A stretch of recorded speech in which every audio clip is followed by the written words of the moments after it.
Good morning everyone. This video is all about calculating the volume and the surface area and the lateral area of a cone. The formula of finding the volume is equal to 1/3 base times height, where the base is equal to pi r squared.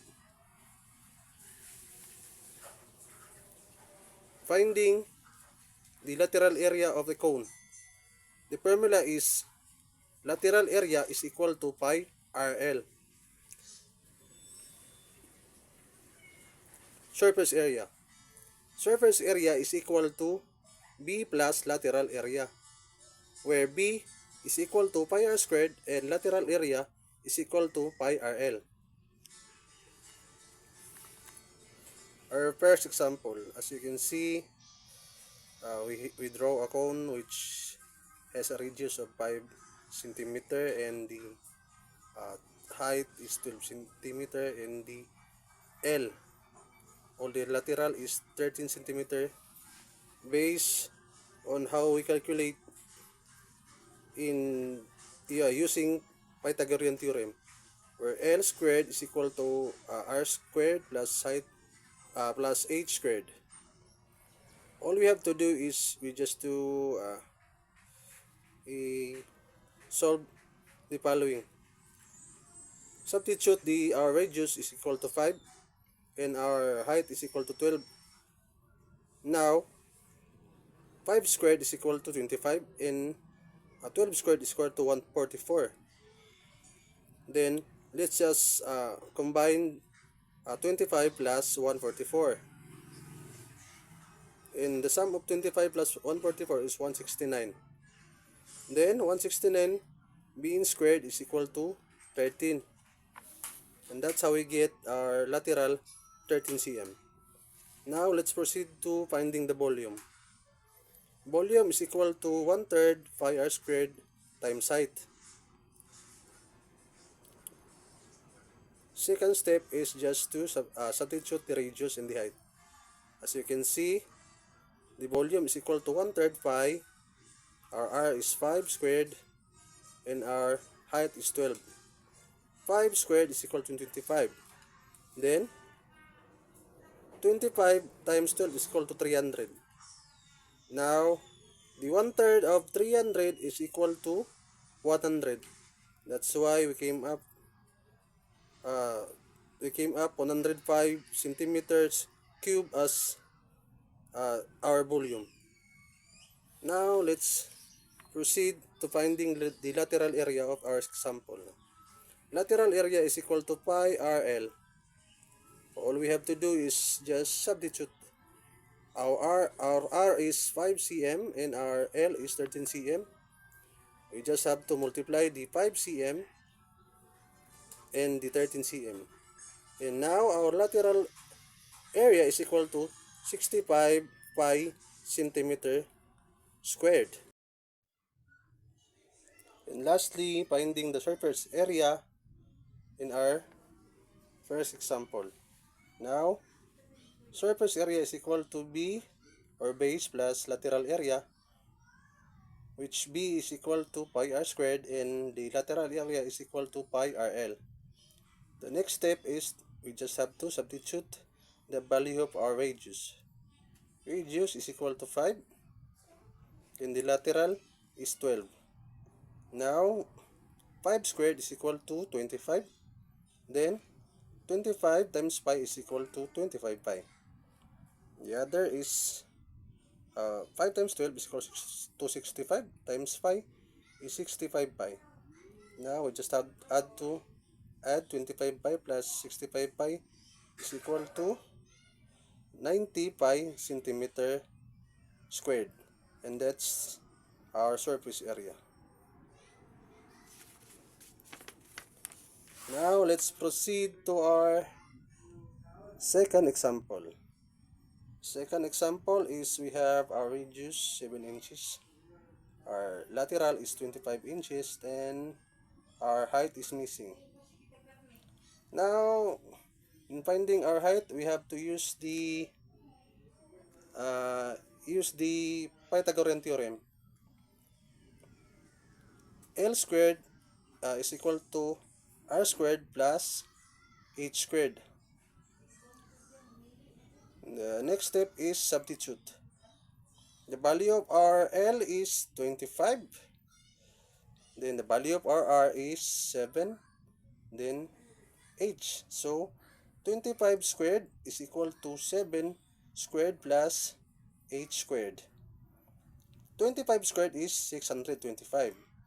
And the 7 squared is 49 plus H squared. Now 65 minus 49 is 567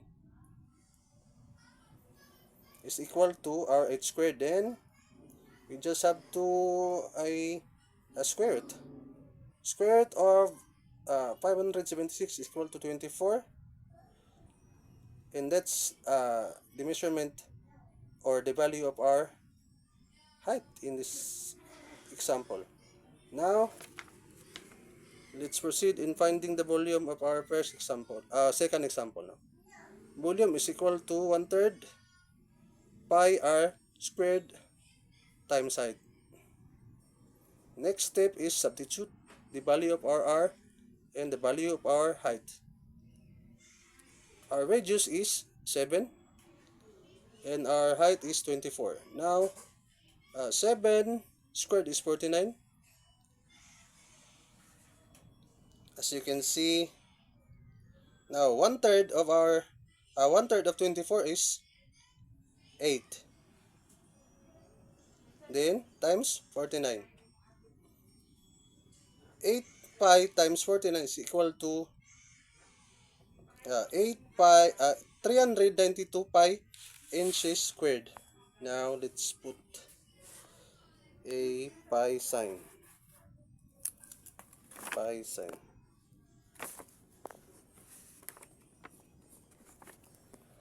Now that's it. 8 pi times 49 is equal to 392 pi inches cube, and that's the value of our volume in our second example. Now let's proceed in finding the lateral area of our second example. Lateral area is equal to pi r l. The next step is just substitute the value of r and the value of l. The value of r is 7 and the value of our l is 25. Now 7 times 25 is 175, and the lateral area of our second example is 175 pi inches squared. Now let's proceed to finding the surface area of our second example. Surface area is equal to B plus lateral area, where B is equal to pi r squared and the lateral area is pi rl. The next step is, again, it's simply put the value of r and the value of rl, or we can say substitute the value of r and the value of rl. Now the value of rl is 7 and the value of r l is 25 now. As you can see, we solve for the value of our lateral area, and the lateral area is equal to 125 pi. Then 7 squared is equal to 49 pi.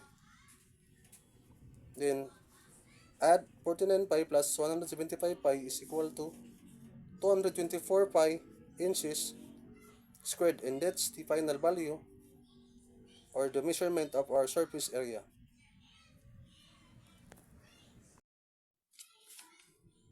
Now for our last example, the third example, we have given In this drawing, we have 12 feet is our as our diameter, and the 10 feet is our lateral, and the height is missing.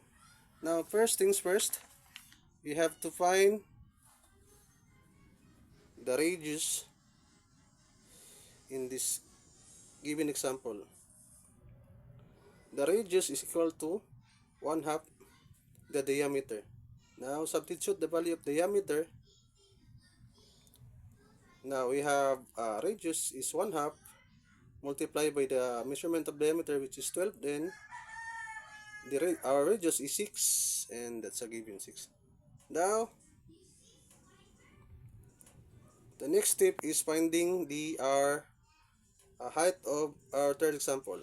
Now, in finding the height of our third example is we have to use the Pythagorean theorem, where L squared is equal to R squared plus H squared.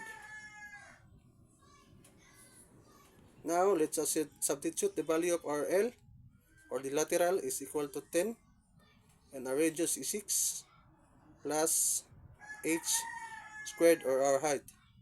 Then 10 squared is equal to 100, and 6 squared is equal to 36 plus H squared, or our height. Then, as you can see, we have 64. It is because we substitute both sides by 36. Now, we have 64 is equal to the height squared, or the H squared. And the next step is, as you can see, we have to square both sides. Then our height is 8. As you can see, you can put 8 in our height if you want. Height, I also write it as a given. Now, let's move on in finding the volume of our third example. Volume is equal to 1/3 pi r squared times height. Now, the next step again is just substitute the value of our r and the value of our h. The value of our r is 6, and the value of our height, or h, is 8. Now, 6 squared is 36.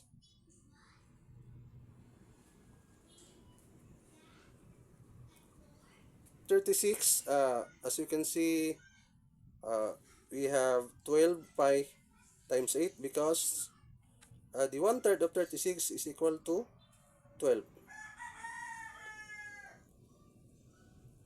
Then, lastly, we have 12 pi times 8, and our volume is 96 pi feet cube, and that's the measurement of our volume.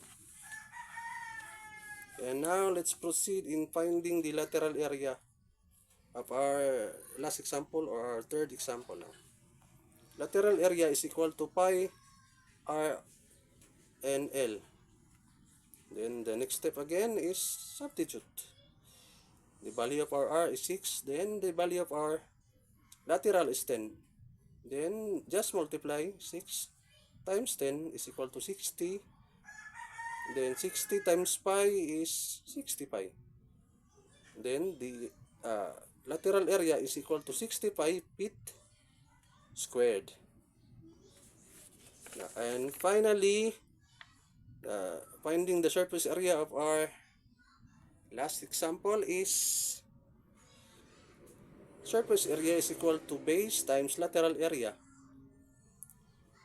where the base is equal to pi r squared plus the lateral area is equal to pi rl.